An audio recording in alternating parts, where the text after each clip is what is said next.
So let me ask you something. Think about the best team you've ever been on. And what made it great? I bet it wasn't the strategy. It wasn't the resources. It was probably trust.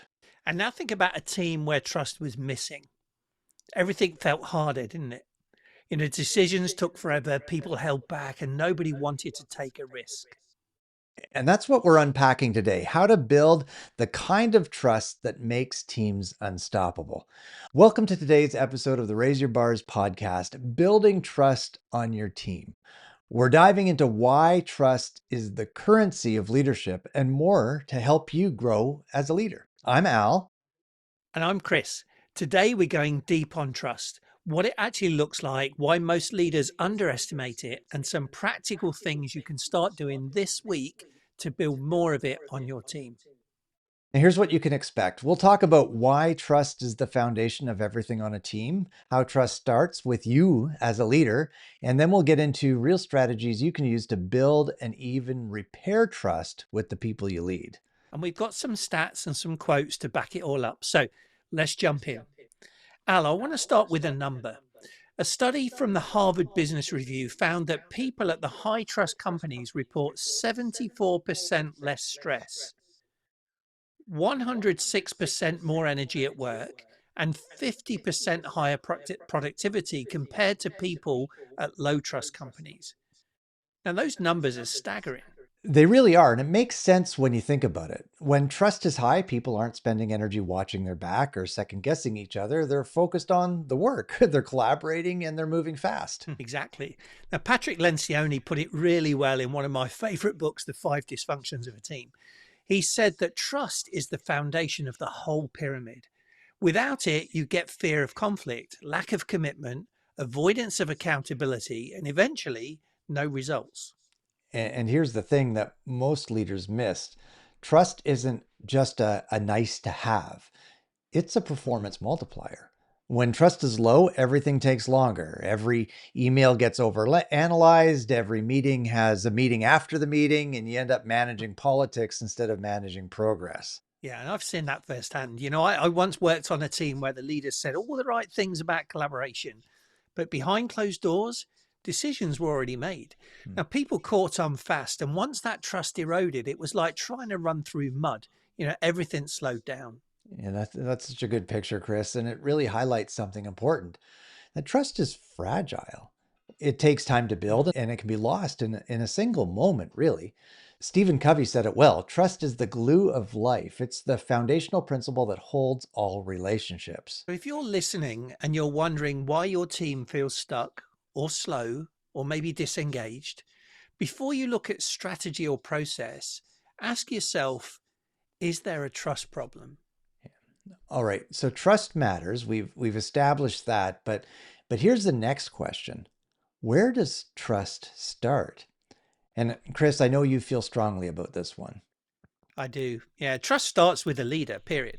You cannot ask your team to be vulnerable, to take risks, to be honest, if you're not modeling that yourself. It starts with you. 100%. And I think the first piece of that is self-awareness. Do your words match your actions?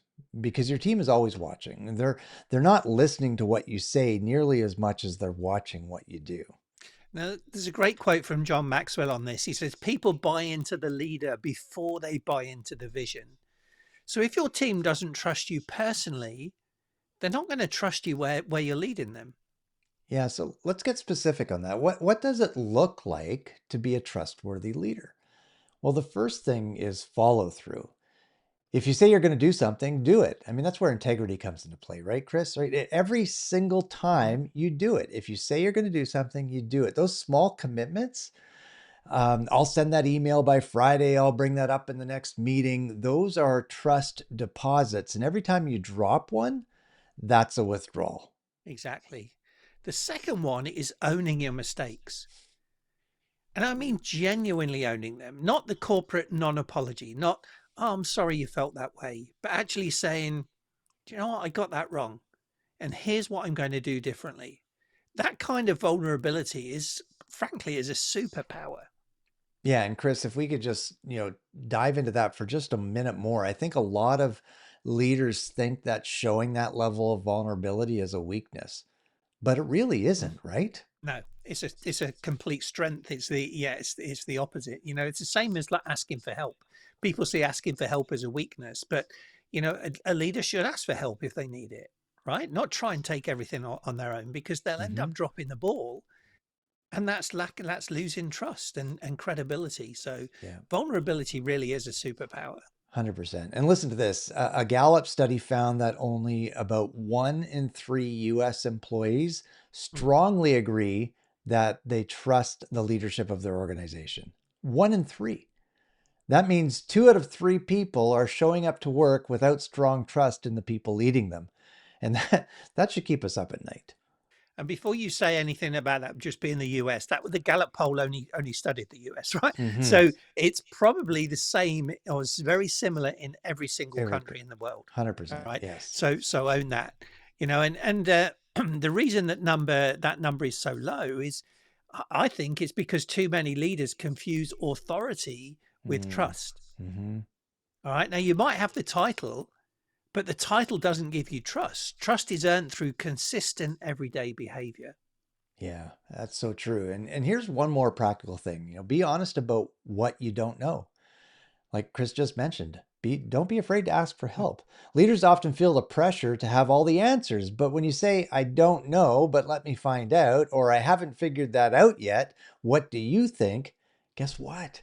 That Mm, actually builds more trust than pretending you don't have it all figured out. absolutely, because it signals that you value honesty over image, Mhm. right? And that's the kind of culture where trust thrives. Okay, so we've talked about why trust matters and how it starts with you, the leader. But now let's get into the how. How do you actually build trust with the people on your team? Chris, what's your number one? Well, that's easy. I'll give trust first. Don't make people earn it from zero. I think a lot of leaders operate from a default of skepticism. Mhm. Prove yourself, and then I'll trust you. But the best leaders, they flip that. They extend trust first and then let people rise to it. Yeah, I love that. And research actually backs it up. A study published in the Journal of Applied Psychology found that when leaders demonstrated trust in their employees, those employees were significantly more likely to reciprocate with higher performance and greater organizational citizenship. This really is trust begets trust. Mm, absolutely. The second thing, Al, is communication. I don't just mean more communication, I mean clear, consistent, and candid communication. Say what you mean what you say, and don't change the story depending on who's in the room. I don't know about you, but I've worked with people that change the story depending on who's in the room. I don't like that at all. Absolutely. Yeah. Now that No. consistency piece here, it's huge. One of the fastest ways to destroy trust is to say one thing to one person, something different to another. Your team Mhm. talks, and when the stories don't match, guess what? Trust evaporates. Exactly. Number three is psychological safety. Now, this is the idea popularized by Amy Edmondson at Harvard, that people need to feel safe in order to speak up, to disagree, to ask questions, and to even fail without fear of punishment. You have to make it safe for people to be honest with you. And here's a practical way to do that. When someone brings you bad news or pushes back on your idea, how you respond in that moment matters more than anything you say in a team meeting. If you get defensive or shut them down, or you just taught the whole team that, honesty isn't safe here. And I would even add to that, be careful of your facial expressions and your body language because that could shut down somebody just as easy as your words. Yeah. But if you say, thank you for telling me that, or help me understand your perspective, what you're doing is you're building a culture where truth can actually travel upward. Yeah, that's so good. And the fourth strategy is this: recognize and repair trust when it's broken. Because let's face it, folks, it will break, right? Somebody will drop the ball, a miscommunication will happen. And in those moments, you have a choice: avoid it or address it. And the leaders who address it head on are the ones who build lasting trust. Ernest Hemingway had a great line about this when he wrote, the best way to find out if you can trust somebody is to trust them. And I think there's a repair version of that too. The best way to rebuild trust is to show up differently and do it consistently over time. Yeah, there's no shortcut for that. It's daily, consistent effort. Yeah. All right, Al, let's land this plane, right? What we're going to do is give you 5 quick things that you can do this week to build trust on your team. Ready? I'm ready. And number one is have one honest conversation you've been putting off. You know the one, go have it this week. Number 2, ask someone on your team, what's one thing that I could do better as a leader? And then actually listen to what they say. Number three, follow up on a commitment you made, even a small one. Show your team that your word means something. Number 4, the next time someone brings you bad news, respond with curiosity instead of frustration. Thank them for their honesty. And number five, look for an opportunity to give trust before it's earned. Delegate something meaningful. Let someone own a decision and show them that you believe in them. And I promise you, if you do even one of those 5 things this week, you'll start to see a shift. Trust grows in small, consistent actions. And that's going to wrap it up for today, folks. So let me leave you with one last thought. Warren Bennis once said, leadership without mutual trust is a contradiction in terms. If you want to lead well, building trust isn't optional. It's really the whole game. So true. Now, we've covered a lot today, and trust is the foundation of every healthy team. It starts with you, your follow through, your honesty, your vulnerability, and then it extends to your team through clear communication, psychological safety, and giving trust first. Yeah, so good.